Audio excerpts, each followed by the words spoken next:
সার্ভারের যে আমরা মেজারগুলো করলাম, এই মেজারগুলো আমরা এখন ব্লুটুথে আউটপুট করে নেব। সেক্ষেত্রে আমরা প্রথমে মেনুতে যাব। মেনুর পরে আমরা যাব এই যে F3 মেমোরি এমজিআরে, F3তে গেলাম। এরপরে আমাদের ডেটা আউটপুট রয়েছে, ডেটা আউটপুটে F4 গেলাম। এবার দেখো ব্লুটুথ রয়েছে F2। আমাদের দুই তিনজনের ফোনে ব্লুটুথটা চালু করি, ব্লুটুথ চালু করি। এখানে রয়েছে আমাদের আউটপুট টু ফাইল এবং আউটপুট টু অ্যাপ রয়েছে। আমাদের এই কোলিটার একটা অ্যাপস রয়েছে, অ্যাপসের মাধ্যমে আমরা সরাসরি পাবো, অথবা আমরা আউটপুট টু সরাসরি ফাইলের আমরা নেবো আর কি, ফোনে দেবো। তাহলে আমরা এই ফোনে গেলাম। এবার আমাদের মেজার ডাটা বা কোঅর্ডিনেট যে কোনো একটা হলে হবে। আমরা কোঅর্ডিনেট যেতে নিয়েছি, আমরা কোঅর্ডিনেটে গেলাম F2তে। আমাদের জব এটা ছিল না, আমাদের জব কিন্তু এটা ছিল, অথবা আমরা লিস্ট থেকে বের করতে পারবো। তাহলে আমরা এটাতে ইন্টার দিলাম। এরপরে দেখো আউট রয়েছে, আমাদের এটা এক্সি ফাইল কত আসবে .txt, কিন্তু আমরা এক্সটেনশন ফাইল। তাহলে আমরা আউটে দিলাম। এবার দেখো আমরা কোন ফরম্যাটে নিতে যাচ্ছি। প্রথমে থাকবে প্রথমে থাকবে সিরিয়াল, তারপর থাকবে নেম, তারপর থাকবে নর্থিং স্ট্রিং জেনে, তারপর কোড। তো এই যে F1 এবং F3 এই দুটাই সুন্দর। দেখো প্রথমে কোড, তারপর নর্থিং স্ট্রিং জেনে দিয়েছে, আর এটা হচ্ছে লাস্টে কোডটা গেছে। তাহলে আমরা যে কোনো একটা নেই। তাহলে আমরা F3তে যাই, F3তে গেলাম। এবার দেখো আমরা সার্চে ঢুকতে পারি। আমাদের ব্লুটুথের সার্চে দেখি সুইচ টু ব্লুটুথটা আমাদের সুইচ দেওয়া ছিল না, আমরা অন করি এটা।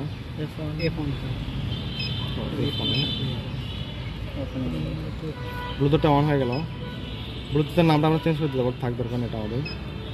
মানে আমি এটাতে এন্টার করলাম, তোমারটাতে দেখো একটা মেসেজ যাবে। হ্যাঁ লেখো 1 2 3 4 কোড লেখো 1 2 3 কোড আছে না? অ্যাকসেপ্ট। হ্যাঁ অ্যাকসেপ্ট করো। দেখো আমি চলে গেছে তো, ওই যে উপরে আছে। এটা ওপেন করো।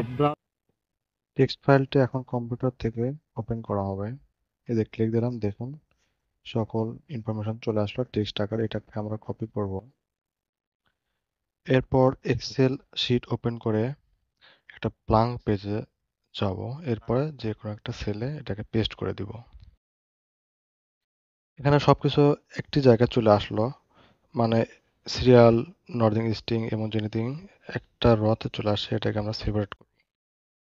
এর জন্য ডেটাতে গিয়ে টেক্সট টু কলামে ক্লিক দিলাম। এরপর ডেলিমিটেড ক্লিক দিয়ে নেক্সটে ক্লিক দিলাম, বাদ বাকি সবগুলোকে টিক চিহ্ন দিলাম। আদারে আমরা সমান লিখে দিব, এরপরে ফিনিশ করে দেব। দেখুন আমাদের সবগুলো আলাদা আলাদা কলামে সেপারেট হয়ে গিয়েছে। এবার প্রথম রটা আমরা কেটে দেবো, কারণ এটা ছিল টোটাল স্টেশনের পেজ সেট আপ ফাইল, এটা আমাদের প্রয়োজন নেই। এবার সিরিয়ালগুলো আমরা ঠিক করে দেই।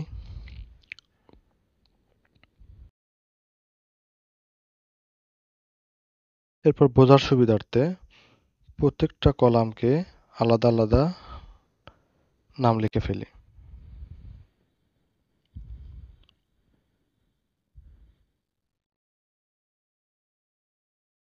প্রথমটা ছিল সিরিয়াল, এরপরে ছিল কোড, এরপরে নর্থিং, পরেরটা স্ট্রিং এবং লাস্টেরটা হচ্ছে জেনিথিং। এবার নর্থিং এবং স্ট্রিংটাকে এক জায়গায় একীভূত করা প্রয়োজন। এর জন্য আমরা নর্থিং স্ট্রিং লিখে নিচেরটাতে সমান লিখব, দেন কনকাটেনেট টাইপ করব। এটা আমরা ক্লিক দিলাম। এরপর নর্থিং এ একটা ক্লিক করলাম, কমা, ইনভার্টেড কমা, ইনভার্টেড কমা, দেন স্ট্রিং এ একটা ক্লিক দিলাম। এরপরে ফার্স্ট ব্র্যাকেটটা দিয়ে নিলাম। এরপর ইন্টার ক্লিক দিলে দেখুন নর্থিং স্ট্রিং এক জায়গায় চলে আসলো। এবার বাদ বাকিগুলোকে আমরা সেম ভাবে স্থাপিত করব। এর জন্য প্রথম মানটাকে সিলেক্ট করে কর্নারে ক্লিক দিলেই চলে আসবে।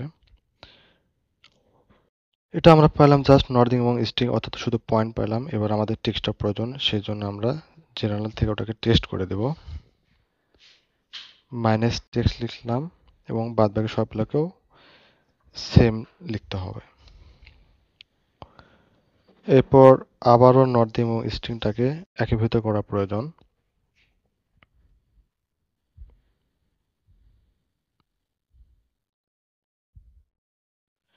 নর্থিং স্ট্রিং, দেন আবারও সমান লিখে কনকাটেনেট টাইপ করব। নর্থিং এ ক্লিক করলাম,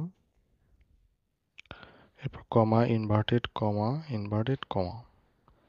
এরপর স্ট্রিংয়ে ক্লিক করলাম, ফার্স্ট ব্র্যাকেট এবং এরপর ইন্টার। পরেগুলো same process.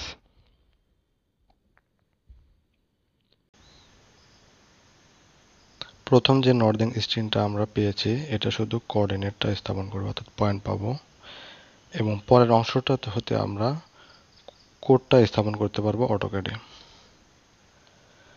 তাহলে এবার পরবর্তী কলমে আমরা টেক্সটের হাইটটা দিয়ে নিই। Text height 0.3 metre.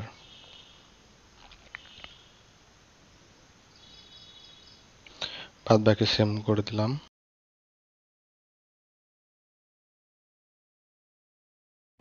কোডের যে টেক্সটটা রয়েছে এটা রোটেশন করার প্রয়োজন নেই, এক্ষেত্রে এটাকে 0 রাখলাম।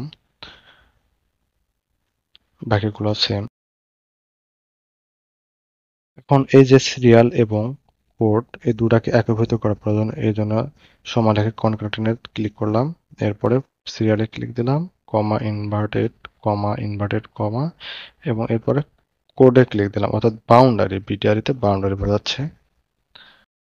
ব্র্যাকেট দিয়ে ইন্টার দিলাম, দেখুন সিরিয়াল এবং বাউন্ডারিটা চলে আসলো। পরে এগুলোকেও সেম ভাবে একীভূত করব। এক্সেলে কাজ শেষ। এখন যে নর্দিং এবং স্ট্রিংটা রয়েছে এটাকে কপি করলাম, কপি করে আমরা অটোক্যাড ফাইল ওপেন করব। অটোক্যাড ফাইল নিউ একটা ফাইল নিয়ে এখানে ইউনিট সেটআপটা করে নেই। ইউনিট সেটআপের ডেসিমাল রাখতে হবে, প্রিসিশন 00, অ্যাঙ্গেলটা ডিগ্রি মিনিট সেকেন্ড। এরপর যেহেতু আমাদের সার্ভিংয়ে আমরা মিটারে কাজ করেছি এজন্য মিটার একক রাখলাম, দেন ওকে। ডাইমেনশন সেটআপে আমরা টেক্সট হাইটটা একটু বাড়াবো।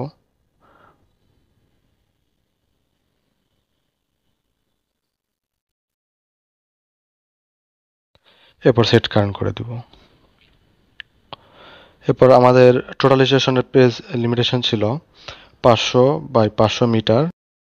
অটোক্যাডও সেম সেটআপটাই রাখবো। লোয়ার লিমিট কর্নার 00, আপার লিমিট কর্নার 500 500 রাখবো।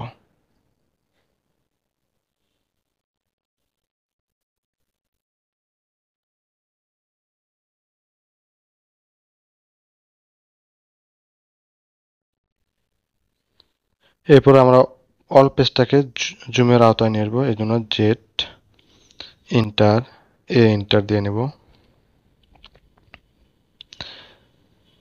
এক্স ওয়াই অক্ষটাকে একটা জায়গায় ফিক্স রাখার জন্য ইসিএস আইকনের অরিজিনটা অফ করে দেব। এরপর এই যে দেখতে পাচ্ছেন কমান্ড বক্স, এখানে মাল্টিপল লিখতে হবে। যদি কমান্ড বক্স না পাওয়া যায় তবে Ctrl+9 চাপলে কমান্ড বক্সটা চলে আসবে। এরপরে আমরা লিখবো কমান্ড বক্সে পয়েন্ট, ইন্টার চাপলাম। এরপরে আমাদের যে কপিকৃত ফাইলটা এটাকে পেস্ট করে দেব কমান্ড বক্সে। দেখুন কোঅর্ডিনেটগুলো আসলে দেখা যাচ্ছে না, তো এটাকে আমরা আওতায় নিয়ে আসার জন্য স্কেপ চেপে কমান্ড বক্সে গেট টাইপ করে স্পেস দেন টাইপ করে স্পেস দিলাম। দেখুন কোঅর্ডিনেটগুলো একটু একটু দেখা যাচ্ছে। তো এই পয়েন্টগুলোকে আরো স্পষ্ট করার জন্য ডিডিপি লিখে ইন্টার দিলাম, দেখুন বিভিন্ন পয়েন্ট স্টাইল চলে আসলো। এখানে একটা সুবিধাজনক পয়েন্ট স্টাইল ক্লিক করলাম, এরপরে পয়েন্ট স্টাইলের মানটা বাড়িয়ে দিলাম, অর্থাৎ সাইজটা বাড়িয়ে দিলাম। এবার দেখুন পয়েন্ট স্টাইলটা আমরা স্পষ্ট দেখতে পাচ্ছি। এখানে শুধু পয়েন্ট স্টাইল রয়েছে, কিন্তু এখানে কিন্তু কোনো কোড নেই, অর্থাৎ এই কাজটা আসলে আমরা স্পষ্টভাবে এখন বুঝতে পারতেছি না কি করতে হবে। তো সেই ক্ষেত্রে এবার টেক্সট থেকে শুরু করে বাকি সবগুলোকে কপি করলাম শুধু কোডটা নেওয়ার জন্য। এবার আবারও কমান্ড বক্সে ডিরেক্টলি এটা পেস্ট করে দিলাম। দেখুন পয়েন্টগুলোর সঙ্গে কোডও চলে আসছে। প্রথমটা ছিল বাউন্ডারি, তারপর লাস্টেরটা ছিল ল্যাম্পপোস্ট। এবার আমরা সিরিয়ালি 1 2 3 সিরিয়ালি পলিলাইন নিয়ে বাউন্ডারিগুলো যোগ করে দিব।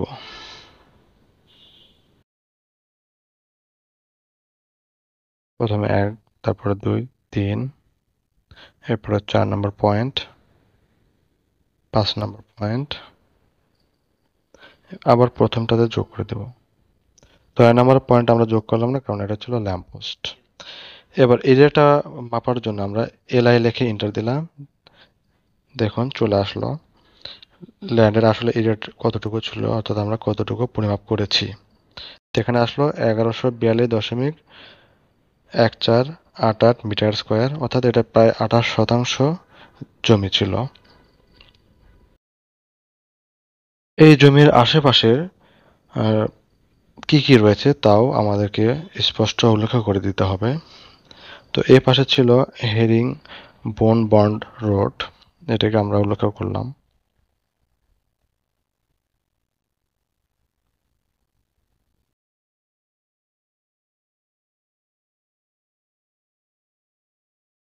এ পাশে যেহেতু মূল সড়ক ছিল, অর্থাৎ এই সড়কটা হেরিং বন্ড ছিল, কিন্তু এটা প্রশস্ত বড়, এটাকেও অঙ্কিত করলাম।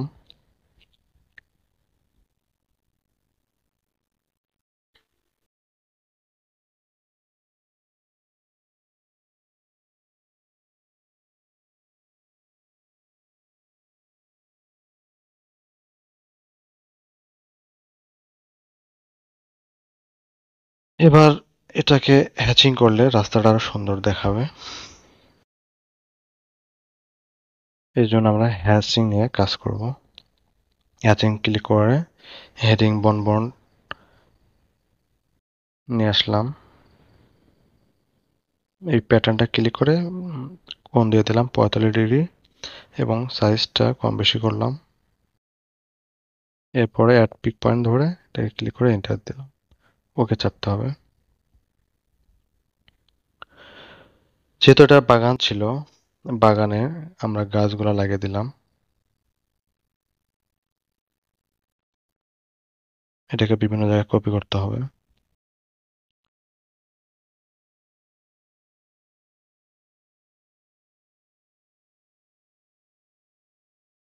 যে সংখ্যাটা ছিল ল্যাম্প পোস্ট, আমরা এখানে একটা ল্যাম্প পোস্টের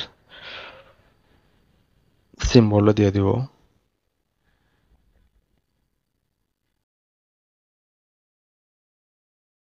এখন যে পয়েন্টগুলো ছিল পয়েন্ট স্টাইল, এই পয়েন্ট স্টাইল আমাদের প্রয়োজন, এগুলোকে আমরা ডিলিট করে দেব। আমাদের কাজ মোটামুটি শেষ। যেহেতু আমরা একটা সার্ভে কাজ করেছি এবং এটা ভবিষ্যতে প্রয়োজন, এই জন্য প্রত্যেকটা বাহুর আলাদা আলাদা দৈর্ঘ্য দেখাতে হবে, মেজারমেন্ট দেখাতে হবে।